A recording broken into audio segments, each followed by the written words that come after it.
¿Cómo le va? ¿Qué dice? Muy buenas noches, bienvenidos. Esto es Recalculando, se hace la luz en este lunes a las 23 horas. Mire, hay varias cuestiones que quiero compartir con usted esta noche, pero una que sistemáticamente se repite es que empecemos a leer hacia atrás lo que ha ocurrido en la Argentina en los últimos años. Y en ese contexto, así como en algún momento, en ese hilván que hacemos permanentemente, hemos recorrido el camino de la justicia, cómo el Poder Judicial, una parte de ese Poder Judicial, prácticamente, yo le diría, se abroqueló. ¿Sobre qué? Sobre los intereses del expresidente Mauricio Macri, sobre, uno podría decir también, las líneas que recorrían en forma transversal, cada uno de los ejes que muchas veces hemos identificado que se pusieron en marcha cuando Cambiemos asumió el gobierno, de la misma manera que muchas veces también hemos recorrido ese hilván que recorre, yo le diría, de una forma realmente contundente, cómo fue la maquinaria de carácter económico que se impulsó en época de Cambiemos, cómo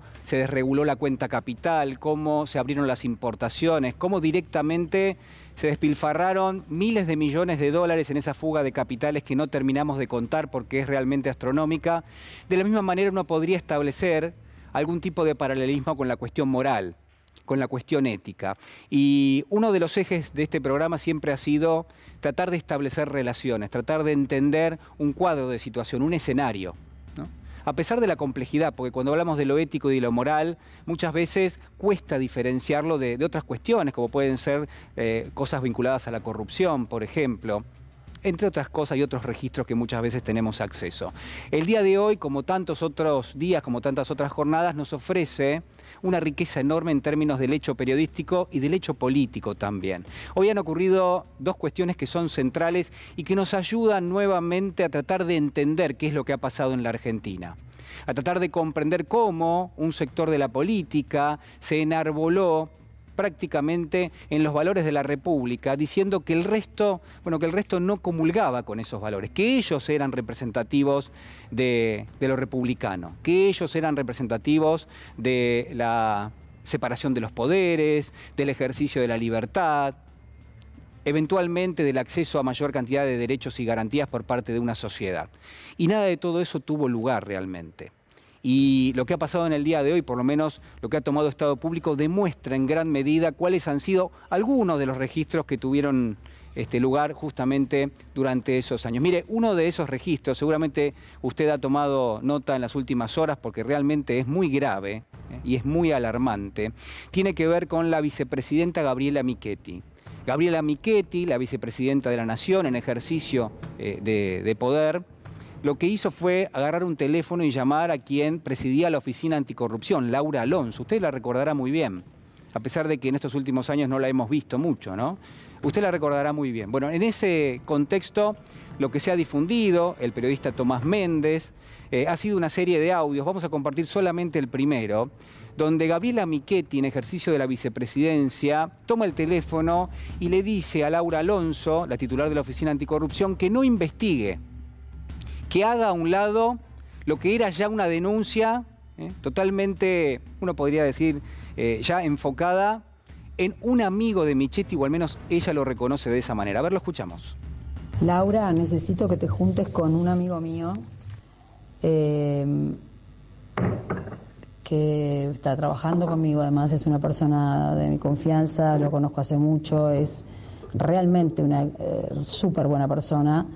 Y lo invocaste en una denuncia y encima Clarín lo nombró y necesitamos que te juntes con él porque la verdad es que no tiene una mierda que ver y él en definitiva no la denuncia y no quiere que obviamente lo empiecen a nombrar porque la verdad que es una injusticia absoluta, así que por favor te pido que me avises a ver si lo puedes ver el mañana, sábado, en algún rato, un cafecito, o el viernes o el lunes, pero lo más rápido posible.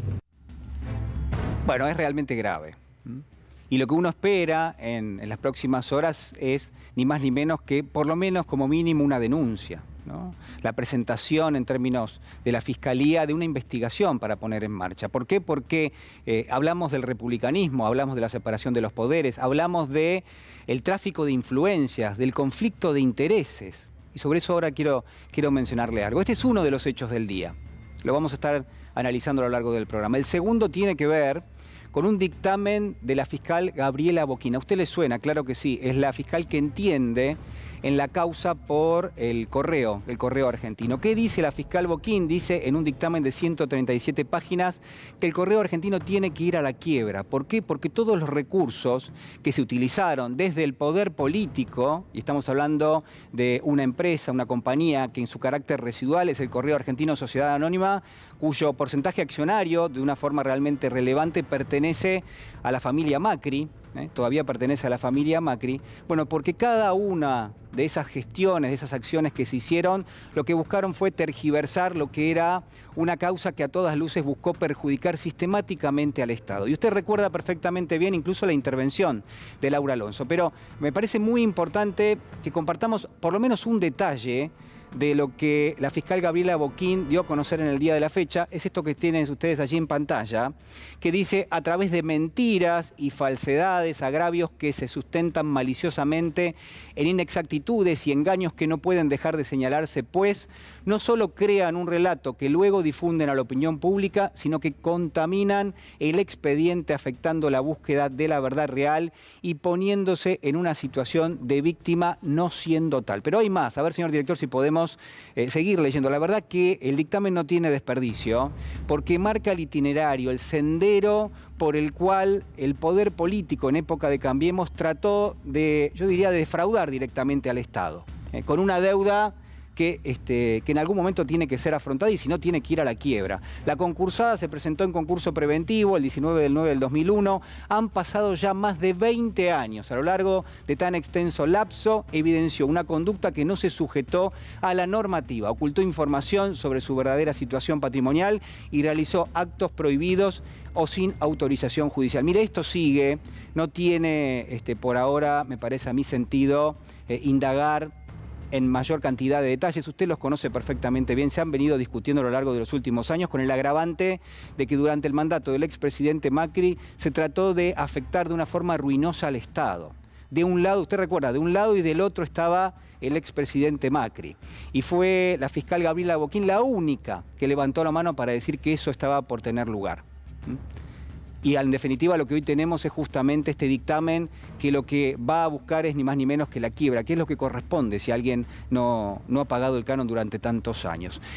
Brevemente, 2 o 3 elementos que uno puede establecer que han sido casi forma de una especie de sistema, ¿no? Por un lado, mire, me remonto a la época del consenso de Washington. ¿Qué pasó inmediatamente después? Bueno, Estados Unidos bajó una especie de manual, de dictado, donde las cuestiones de carácter vinculadas a la corrupción eran siempre, en principio, enfocadas, yo diría casi enmarcadas en cuestiones que se vinculaban con el Estado, con lo político. Es decir, que si uno hablaba de corrupción, hablaba directamente del sector público, que bajo ningún aspecto uno podía mencionar al sector privado. Es decir, corrupción era igual al sector público, que era igual a su vez a funcionarios públicos. Y sobre esto, ¿cuál era la búsqueda? La búsqueda era achicar la incumbencia del Estado, erosionar la legitimidad que tienen los Estados, quitarle al Estado la importancia que obviamente merece. Y sobre esto se trabajó muchísimo durante muchísimo tiempo y todavía se sigue haciendo en los rankings de corrupción. Digo, curiosamente, muchas veces la Argentina está en esos rankings. Y uno se pregunta, bueno, ¿cuál es el impacto, cuál es el efecto? El efecto es achicar el Estado. Ya sea en términos presupuestarios, pero también en términos de la incumbencia. Otro de los elementos que me parece importante tomar en cuenta, ¿qué fue lo primero que hizo el expresidente Macri cuando subió al poder? Bueno, fue nombrar en la cabeza de distintos ministerios a quienes habían ocupado segundos antes una posición en empresas privadas y a quienes segundos después de haber terminado el mandato volvieron a ocupar una posición en empresas privadas. Se calcula que entre el 30 y el 35% de los funcionarios que ocuparon cargo en Cambiemos, cargos importantes, pertenecían al sector privado y tuvieron que definir y decidir cosas que eran relativas justamente a los intereses de esas empresas que representaron y que iban a volver a representar. Entonces uno se pregunta, bueno, pero ¿quién definía allí qué era y qué no era un conflicto de interés? Mire, curiosamente, la titular de la Oficina Anticorrupción, Laura Alonso, que cuando se le presentó, por ejemplo, este caso del Correo Argentino, lo que dijo es, mire, acá no hay conflicto de intereses, acá el presidente Macri no tiene ningún tipo de relevancia, no hubo un intento ruinoso de afectar al Estado involucrado en una especie de defraudación.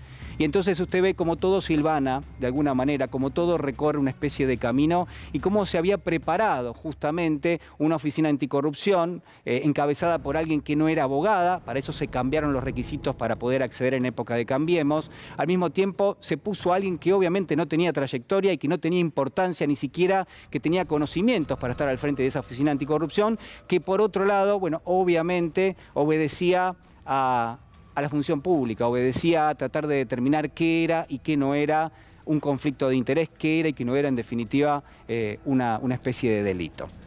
En eso estamos en este momento y de a poco, como yo siempre digo, los elementos que nos ofrece la realidad nos ayudan a recomponer ese mapa hacia atrás que debiera ayudarnos a trazar un futuro un poquito mejor. Acompáñeme, señor director, que ya lo tengo con